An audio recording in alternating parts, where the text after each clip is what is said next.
The morning sun cast long shadows across Fort Bragg's training grounds.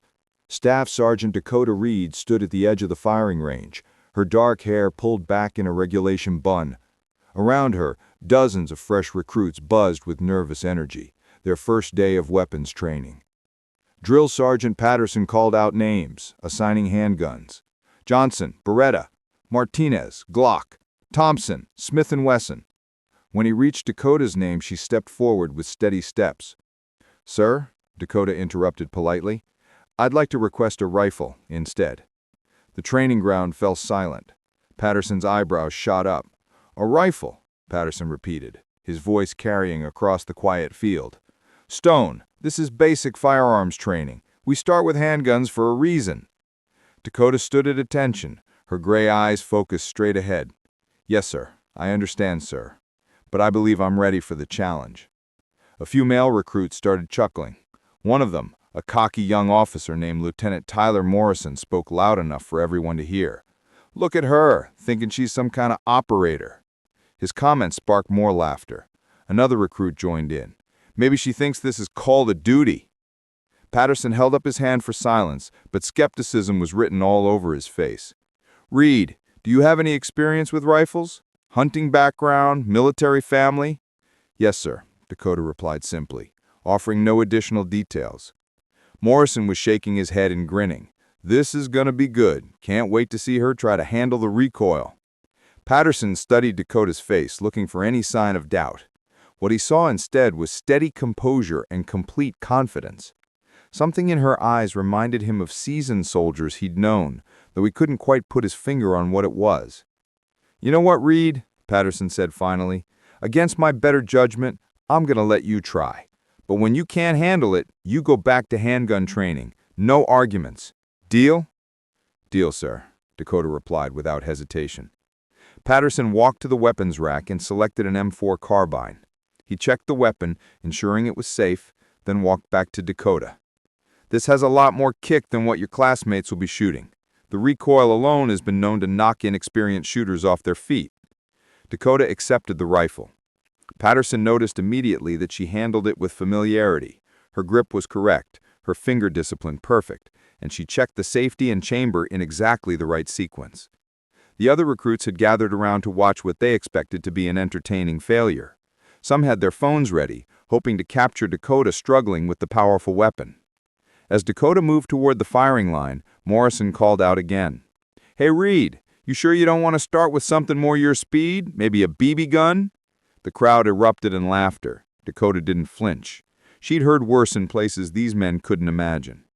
She took her position at the firing line, the rifle comfortable in her hands. Patterson called for the range to go hot. Dakota raised her rifle toward the targets downrange, 100 meters away. The moment of truth had arrived. Dakota took a deep breath, let half of it out, and squeezed the trigger. The moment the rifle cracked, her vision blurred. She wasn't at Fort Bragg anymore. She was back in the Syrian desert, 2019.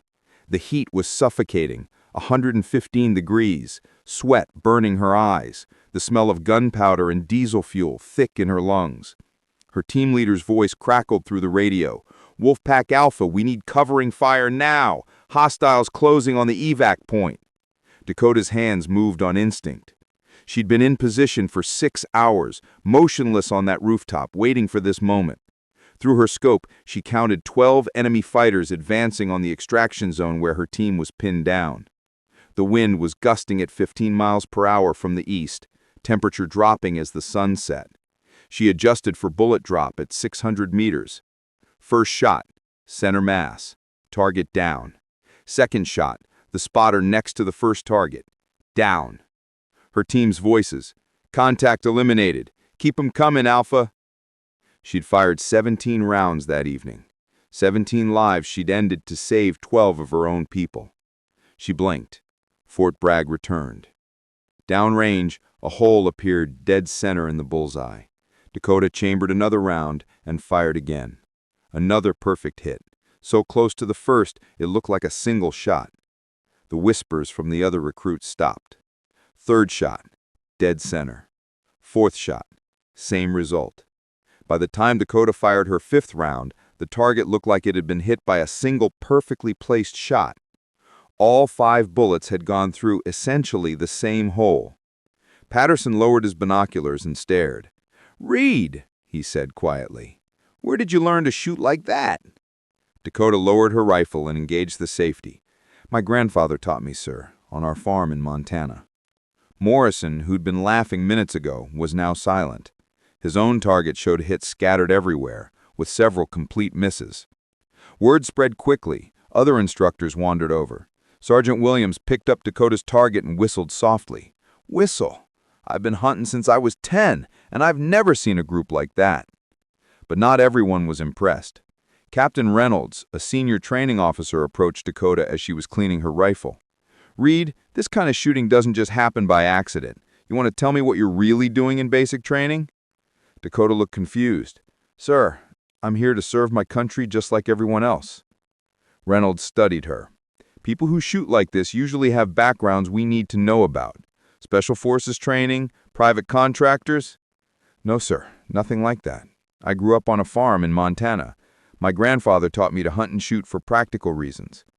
"And your grandfather just happened to teach you to shoot like a professional sniper?" Dakota's jaw tightened slightly. "My grandfather believed in teaching things properly, sir. He said if something was worth doing, it was worth doing right." 3 days after Dakota's demonstration, word had reached beyond Fort Bragg. During a field exercise, a convoy of 3 black SUVs pulled up to the training area. Out stepped a tall woman in dress uniform, 3 silver stars gleaming on her shoulders. General Sarah Mitchell. Drill Sergeant Patterson snapped to attention. "General Mitchell, we weren't expecting an inspection today, ma'am." "This isn't an inspection, Sergeant," Mitchell replied. "I'm here to observe a particular recruit. I understand you have someone here with exceptional marksmanship skills." Patterson glanced at Dakota. "Yes, ma'am. Reed has shown remarkable aptitude." "I'd like to see her shoot," Mitchell said simply. Within minutes, the range was prepared. Dakota was given the same M4. Targets were set at 100, 200, and 300 meters. General Mitchell stood behind the firing line, arms crossed with a face expressionless. "Reed," Mitchell called out, "engage all targets, 5 rounds each." Dakota's shots at 100 meters produced the same tight grouping. At 200 meters, even with wind and bullet drop, her rounds clustered dead center. At 300 meters, a distance that challenged even experienced marksmen, Dakota's 5 shots formed a hand-sized group at the center of the distant target. General Mitchell walked to the spotting scope and studied the results for several minutes. When she looked up, her expression had shifted from neutral observation to intense interest. "Reed, front and center." Dakota approached and stopped at attention. Mitchell stepped closer, close enough that their conversation couldn't be overheard. "Reed, I need you to be specific about your grandfather's military service. What unit was he in?"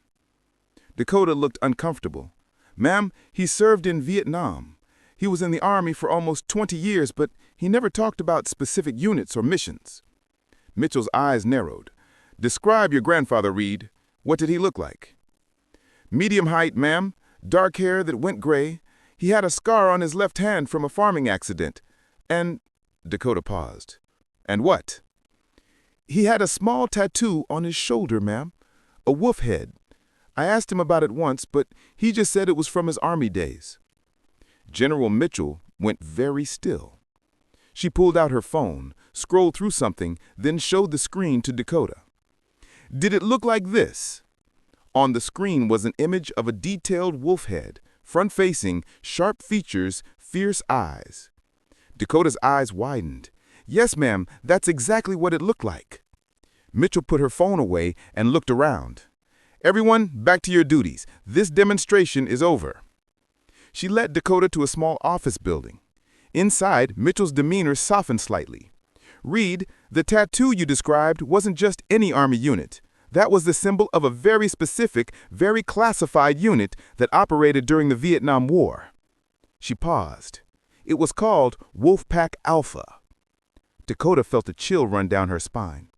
"Your grandfather, Colonel James Reed, was one of the founding members of Wolfpack Alpha," Mitchell continued. "They were specialists in long-range reconnaissance and precision elimination of high-value targets. They operated alone or in very small teams, often behind enemy lines for weeks. Mitchell pulled out a classified file. Inside were black and white photographs. Dakota recognized her grandfather's young face, impossibly young, maybe 25, holding a rifle and standing with 3 other soldiers. "Your grandfather was known by the call sign Eagle Eye," Mitchell said. "His longest confirmed kill was at over 800 meters, using equipment that was primitive by today's standards." Dakota felt tears forming. Her quiet grandfather had been hiding this entire past. "Why didn't he tell me?" she whispered. "Because men like your grandfather carried heavy burdens," Mitchell said gently. "But he saw something in you. The level of training he gave you wasn't casual instruction, Reed. He was preparing you for something." Mitchell leaned forward. "We need people like you. I'm asking you to join the Special Operations Sniper Program. It would fully develop the skills your grandfather started teaching you. It's voluntary, it's demanding, but it would honor his legacy." Dakota looked at the photograph of her young grandfather. He looked confident and proud. "Ma'am, I accept." 18 months later, Staff Sergeant Dakota Reed graduated at the top of her class from the Special Operations Sniper Program. She was assigned to an elite unit that operated in the same shadowy world her grandfather had known. She never talked about her missions, just as her grandfather had never talked about his. But on her left shoulder, visible when she rolled up her sleeve, was a small tattoo, a wolf head, front-facing, with fierce eyes. The same mark her grandfather had carried. The tradition of Wolfpack Alpha lived on, not in the laughing recruits who had doubted her, but in the quiet, lethal precision of Dakota Reed. Lieutenant Morrison, the one who had mocked her on that first day, later apologized.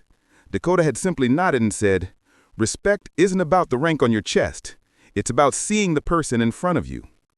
In the mountains of Montana, at a simple grave marked with her grandfather's name, the wind seemed to whisper approval across the fields where she had first learned to shoot.